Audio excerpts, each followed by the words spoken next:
वाह, क्या आईपीओ है। तो काफ़ी सारा एक्शन देखने को मिल रहा है, चाहे वो मेन बोर्ड की कंपनियां हो, चाहे वो एसएमई साइड में हो। क्या एक्शन हो रहा है, कौन सी कंपनियां हैं जिनके आईपीओ खुले हुए हैं, कहां पे लिस्टिंग हुई है, कौन सी ऐसी कंपनियां हैं जहां पे एसएमई साइड में आप एक्सपोजर ले सकते हैं, ये सारे डिटेल्स लेके मेरे सहयोगी शौर्य बिश्नोई मेरे साथ माफ़ कीजिए आप मौजूद हैं। शौर्य, बहुत बहुत स्वागत है आपका। पहले मेन बोर्ड की बात करते हैं और उन आईपीओ की बात करते हैं जो पहले खुले हुए हैं। उसमें आप कौन सा नाम पहले लेना चाहेंगे? जी, पहले लेते हैं नोवा एग्रीटेक का, जिसका आईपीओ कल खुला था 23 जनवरी को और 25 जनवरी तक खुला रहेगा। कल हमने कंपनी के मैनेजमेंट से भी विस्तार में जाना था, कंपनी का बिजनेस क्या है, आगे की योजनाएं क्या हैं, तो वो आप हमारे कल के यूट्यूब वीडियो पर जाकर देख सकते हैं चैनल पे। लेकिन अगर आज सब्सक्रिप्शन की बात करें तो आज 24 जनवरी को 12 बजे तक 17.22 टाइम्स भर गया था और कंपनी को अभी ग्रे मार्केट में लगभग 50% का प्रीमियम मिल रहा है। इसका प्राइस बैंड है 31 से लेके 41 रुपीज़ का और ग्रे मार्केट में 20 रुपीज़ पर शेयर पर लिस्ट होता हुआ नजर आ रहा है प्रीमियम के साथ। और लेटेस्ट सब्सक्रिप्शन बात करें तो वह अभी 23 गुना के आसपास भर गया है, जिसमें रिटेल का सब्सक्रिप्शन है 27 टाइम्स और एनआईए का सब्सक्रिप्शन ज़्यादा तेजी से बढ़ता हुआ नजर आ रहा है, जो 41 टाइम सब्सक्राइब हो चुका है। क्या करते हैं शौर्य, आप जब आते हैं तो नंबर लेके जो आते हैं, उसके बाद आपके केवल स्टूडियो में आने तक ही नंबर्स में काफ़ी ज़्यादा वेरिएशन देखने को मिलती है। तो 6 गुना के आसपास का अंतर आप देखिए नोवा एग्रोटेक में, जब से आपने ये पूरे ग्राफिक्स प्रिपेयर किए थे उसके बाद से देखने को मिली है।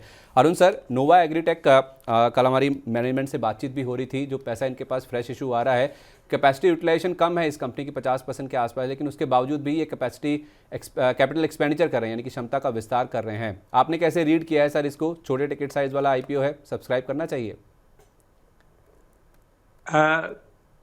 संदीप, एक चीज ध्यान रखिए, ये जो कंपनी है ये अब फॉर्मुलेशंस बनाएगी। तो ये जो टेक्निकल्स होती है वो खरीदेगी, इंटरमीडिएट खरीदेगी, उसका फॉर्मुलेशन बनाएगी। और जो सीड का जो धंधा है, सीड, फ्रूट, वेजिटेबल, ये जो धंधा है, इसके अंदर में आपको कई तरह के प्रोडक्ट लगते हैं, हर्बिसाइड्स, पेस्टिसाइड्स, बायोस्टिमुलेंट। जब वो उत्पादन, जब उसको बोया जाता है, उसके बाद में उसमें ईल्ड अच्छी मिले, उसके लिए स्टिमुलेंट लगते हैं। तो एक ही क्रॉप को 7-8 तरह के अलग अलग प्रोडक्ट लगते हैं, छोटी छोटी मात्रा में। इस कंपनी ने 2 और विशेष काम किया है। एक, ये ड्रोन के जरिए फील्ड के ऊपर में प्रोडक्ट को स्प्रे करता है, जिससे उसकी एफिकेसी इंप्रूव हो, जिससे उसका जो खर्च है सीड के ये स्प्रेइंग करने के ऊपर में वो मैक्सिमाइज हो जाए। और ये सर्विस जो है, ये ड्रोन भाड़े पर देती है फार्मर को, जिसके फार्म के ऊपर में ये एक्टिविटी करके खत्म कर देती है। दूसरा जो एक इसका एक्टिविटी है जो काफी फायदेमंद है और फार्मर को बहुत इससे लाभ मिलता है, ये आपको, जैसे आप और मैं ह्यूमन बींग्स एक पैथोलॉजी लैब या एक लैब में जाते हैं बॉडी चेकअप कराने, ये फार्म का एक चेकअप करके देते हैं, जिससे कि फार्मर को ये पता चलता है कि उसके फार्म में क्या चीज की कमी है, क्या चीज उसे और डालनी पड़ेगी, जिससे कि वो जो आगे उत्पादन करना चाहता है उसमें मैक्सिमम ईल्ड मिले। ये दोनों चीज से ये फार्मर्स को एक बेनिफिट हो रहा है, जिसके कारण फार्मर इनके पास आकर प्रोडक्ट खरीदता है। भारत में आप देखेंगे कि फार्मर की बड़ी एक पिक्यूलियर प्रथा होती है। आप जब उसके पास प्रोडक्ट लेके जाते हो तो वो बोलता है, वो जगह ले ले, वहां पे तेरे को जो डालना है डाल दे, अगर मेरा उत्पादन बढ़ा, मेरे को फायदा हुआ, तो तेरा जो पैसा है वो मैं दे दूंगा, अगर फायदा नहीं हुआ तो यू कैन फॉरगेट, आपने जो मेरे को सप्लाई किया है। मेरे ख्याल से जहां तक इश्यू का सवाल है, 23 टाइम हो चुका है, 1.5 दिन लगभग बाकी है। 50 के ऊपर हो जाना कोई बड़ी बात लगती नहीं। किसी को ये कहो कि आप अप्लाई नहीं करो, गलत होगा। शेयर मिले या न मिले उसकी मैं गारंटी नहीं ले सकता, बट अप्लाई कीजिए। आजकल तो वैसे भी दूसरे दिन शाम को या तीसरे दिन सुबह कंपनी भी लिस्ट हो जाती है और पैसे भी वापस आपको मिल जाते हैं। बिल्कुल, लिस्टिंग गेन के लिए अवश्य अप्लाई कीजिए। उसके बाद देखेंगे कि क्या करना है शेयर में। तो T+3 बेसिस पे अब इंडियन मार्केट्स में आप देखें तो आईपीओ की लिस्टिंग होती है, यानी कि जिस दिन ये आईपीओ बंद होता है उसके थर्ड ट्रेडिंग डे में आपकी जो शेयरों की लिस्टिंग है वो हो जाती है। और अगर आपके पैसे ब्लॉक हुए होते हैं एसबा सिस्टम के मुताबिक तो वो भी आपको वापस रिफंड या पैसे वापस आपके अकाउंट में जो है अनफ्रीज हो जाते हैं या तो फिर अवेलेबल हो जाते हैं आपके यूज़ के लिए। तो लिस्टिंग गेन के लिए आप नोवा एग्रीटेक में ज़रूर एप्लीकेशन लगा सकते हैं। ई-पैक ड्यूरेबल ये आज बंद होने वाला है, यहाँ पे कैसा रिस्पॉन्स है?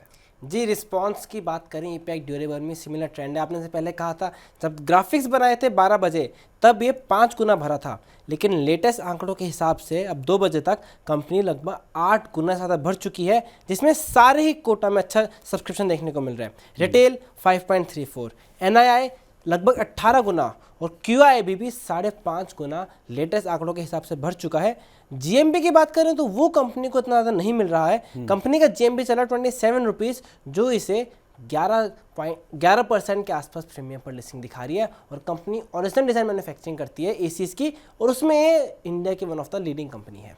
क्यूआईबी का सब्सक्रिप्शन हम देखते हैं सर उमूमन लास्ट डे पे ही आता है, और आज हम देख रहे हैं कि ई-पैक ड्यूरेबल में ऐसा देखने को मिल भी रहा है, 5 गुना से ज़्यादा हो चुका है। आपकी क्या राय होगी सर? बड़े निवेशक तो इसमें एप्लीकेशन लगा रहे हैं, क्या छोटे निवेशकों को भी लगानी चाहिए? ये कंपनी की खास बात यह है कि पीएलआई स्कीम के तहत इसने करीब 300 करोड़ का निवेश किया है। ये पीएलआई स्कीम में आप अगर कंपोनेंट्स बनाते हैं तो आपको स्कीम के तहत बेनिफिट होता है।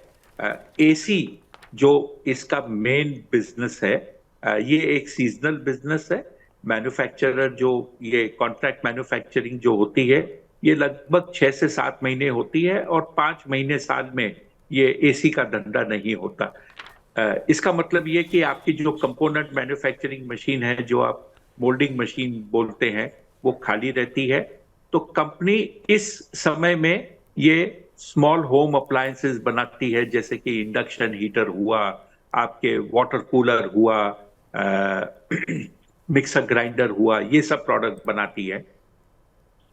क्योंकि कंपनी का R&D खुद करती है, ये नए प्रोडक्ट रेंज डेवलप कर रही है, जिससे कि ये लीन मंथ में ये कुछ मैन्युफैक्चरिंग ऑफ कंपोनेंट बढ़ा सकती है, और उसका जो ओवरहेड है वो काफी हद तक डिस्ट्रीब्यूट हो जाए और मेकअप हो जाए। मेरे ख्याल से ये company medium to long term horizon से है। इसमें लिस्टिंग गेन आपका लक्ष्य या आपका टारगेट नहीं होना चाहिए। अगर आप इसमें निवेश करना चाहते हो तो ये सोचकर कीजिए कि आपको लॉन्गर टर्म में इसमें बेनिफिट। तो ई-पैक ड्यूरेबल में आपको लंबी अवधि का नज़रिया रखना है। अगर आप लॉन्ग टर्म के लिए इन्वेस्ट कर सकते हैं तो ई-पैक ड्यूरेबल के लिए भी एप्लीकेशन लगा सकते हैं। तो ये तो बात हुई मेन बोर्ड के आईपीओ की। अब रुक करते हैं एसएमई साइड का। कल हमारे साथ नोवा एग्रीटेक का मैनेजमेंट जुड़ा था, तो कल हम एसएमई के जो आईपीओज हैं उनको कवर नहीं कर पाए थे, लेकिन कल शौर्य एक लिस्टिंग हुई थी, बेहद धमाकेदार देखने को मिली थी, उसके बारे में बताइए पहले। जी, अगर लिस्टिंग की बात करें तो मैक्सपोजर कंपनी का नाम है, जिसकी लिस्टिंग 339.3% के प्रीमियम पर लिस्ट हुआ था। इशू प्राइस था इसका 33 रुपीज़ पर शेयर का, लेकिन ये एनएसई पर 145 रुपीज़ पर शेयर पर लिस्ट हुआ था। लेकिन उसके बाद में पॉइंट ये है कि काफ़ी लोगों ने कमेंट भी करा था वीडियो में कि अब उनके शेयर बिकने में दिक्कत आ रही है, जिन्हें शेयर मिल हुए हैं। 33 रुपये का इशू प्राइस था सर, शेयर लिस्ट हुआ 145 रुपये पे एनएसई पर, लेकिन अच्छे खासे प्रीमियम पर लिस्टिंग के बाद लोगों को शेयर बेचने में दिक्कत हो रही है। यानी कि वही जो एक वॉल्यूम वाला इशू होता है कि स्टॉक इतने ज़्यादा ट्रेड नहीं होते हैं, यहाँ पे इतना वॉल्यूम नहीं मिल पाता है, उसकी जो दिक्कत है वो मैक्सपोजर के शेयर में साफ तौर पे देखने को मिल रही है। आप कैसे रीड कर रहे हैं सर पूरी सिचुएशन को? क्या राय होगी इस कंपनी को लेकर? संदीप जी, मैंने ये कंपनी वाले से बातचीत नहीं हुई थी, लेकिन इतना कह सकता हूं कि आप जो दिक्कत, शेयर बिकने में दिक्कत की जो बात कर रहे हो, अगर मैं आज का आंकड़ा देखूं तो महज 16,000 शेयर का वॉल्यूम हुआ है और 19,36,000 शेयर के सेलर खड़े हैं लोअर सर्किट पे। तो ये लोअर सर्किट कब खुलेगा ऊपर वाला ही जानता है, बट जिस हिसाब से आज दूसरा कारोबारी दिन है और इतनी बड़ी लिस्टिंग गेन के बाद शेयर दूसरे दिन भी लोअर सर्किट पे ट्रेड कर रहा है, मुझे लगता है आने वाले कई दिनों तक ये लोअर सर्किट लगेगा और 100 रुपए के आसपास फिर लोग निर्णय करेंगे कि इसमें लेना चाहिए या नहीं। एसएमई में कई शेयरों में ये दिक्कत अक्सर देखी जाती है, हाई लिस्टिंग गेन और लोअर सर्किट देयर आफ्टर। तो करना क्या है सर, जो लोग फंस गए हैं उनके लिए क्या राय होगी? सिर्फ वेट करें? तो उसके अलावा आप और मैं कर क्या सकते हैं? सर्किट जब एक बार लग जाता है, जब तक खरीदार नहीं आए सर्किट खुलता नहीं है। F&O के शेयर में तो सर्किट फिल्टर रिवाइज होता है, एसएमई में या मेन बोर्ड में ऐसा कोई जो कहते हैं कि सिस्टम नहीं है कि सर्किट फिल्टर रिवाइज हो जाए। सर, आपका तो मार्केट में लंबा तजर्बा है। ये जो पूरा सिनेरियो बना है मैक्स एक्सपोजर का, ये जो एसएमई कंपनी लिस्ट हुई है, ऊपर के भाव पे लिस्ट हुई, बाद में शेयर बिक नहीं पा रहे हैं, आपका जो एक लंबा तजर्बा है, जो आपका एक्सपीरियंस है, उसके बेसिस पे जो छोटे निवेशक हैं, जो नए निवेशक हैं, जो रिटेल निवेशक हैं, उनके लिए लर्निंग क्या है सर इसमें से? संदीप जी, दो छोटी छोटी लर्निंग है जो निवेशकों को जो कहते हैं सुनकर गांठ बांध लेनी चाहिए। सब्सक्रिप्शन लेवल ज्यादा होने का मतलब ये नहीं कि आप शेयर अप्लाई करें, शेयर अच्छा है। अच्छी कंपनी का सब्सक्रिप्शन एक टाइम 2 टाइम भी हो सकता है। पब्लिक अगर शेयर नहीं समझे तो, अगर आप होमवर्क नहीं करना चाहते और आप निवेश सिर्फ इसी बलबूते पे करते हो कि शेयर 100 टाइम 200 टाइम 300 टाइम हुई है, तो आपका निवेश खतरे से खाली नहीं है। ऐसे कई उदाहरण शौर्य आपको दे सकेगा जहां पर शेयर 300 से 500 टाइम सब्सक्राइब होता है, अच्छी लिस्टिंग गेन होकर उसमें रिवर्स सर्किट पहले दिन लगता है और वो कई दिनों बाद तक उसी हालत पे रहता है। तो लेवल ऑफ सब्सक्रिप्शन अच्छी या खराब कंपनी का एक एग्जाम्पल नहीं है। दूसरा, अगर आप देखें तो हाल ही में 3-4 दिन पहले सेबी चेयरपर्सन ने एक कमेंट किया था कि कुछ बोगस एप्लीकेशंस एसएमई में लग रहे हैं, कुछ लोग एसएमई का एडवांटेज ले रहे हैं, जिससे कि छोटे निवेशक उसमें ट्रैप हो रहे हैं और वो उसके लिए कुछ न कुछ एक्शन लेकर बहुत जल्द अनाउंस करने वाली है। मेरे ख्याल से अगले सप्ताह में कुछ आ जाए तो लोगों को ताज्जुब नहीं होना चाहिए। बट एसएमई में कुछ खामियां हैं जिन्हें करेक्ट करना अब अवश्य हो गया। ठीक है, आप कुछ कहना चाह रहे हैं? जी सर, मेरा क्वेश्चन है एसएमईज को लेकर, आईपीओ को। इसका अगर हम टोटल साइज देखें तो लॉट साइज काफ़ी बड़ा होता है, एक साथ वो काफ़ी शेयर लेने पड़ते हैं जो जनरली लैक्स में चला जाता है। तो क्या इसके पीछे ये वजह है कि एज्यूम किया जाता है इतने पैसे लगा रहे हैं वो थोड़े ज़्यादा सोफिस्टिकेटेड इन्वेस्टर होंगे? क्योंकि हम देखते हैं इन शेयरों में इतनी ज़्यादा ट्रांसपेरेंसी नहीं होती, तो इसी वजह साइज ऊपर के रखा गया है कि ताकि दो लोग इतना पैसा लगा सकते हैं, वो इन्फॉर्मेशन भी गेन कर सकें। और आपको क्या लगता है कि अगर साइज को कम कर दें, थोड़ी ट्रांसपेरेंसी बढ़ेगी, लिक्विडिटी बढ़ेगी, तो क्या आपको लगता है कि इस तरह की जो दिक्कतें आ रही हैं वो थोड़ी कम हो सकती हैं? शौर्य, एसएमई एक्सचेंज जब बना था उसमें एक कंडीशन थी कि इन्फॉर्म्ड इन्वेस्टर इसमें निवेश करें, छोटे मझोले जो इन्वेस्टर है वो इसमें नहीं आए, तो लॉट साइज को बड़ा रखा गया था। मिनिमम लॉट साइज 1 लाख रुपए का हो, जिससे हर आदमी इसमें निवेश नहीं करे। ये लॉट साइज देखकर इसका उल्टा इम्पैक्ट हो गया है।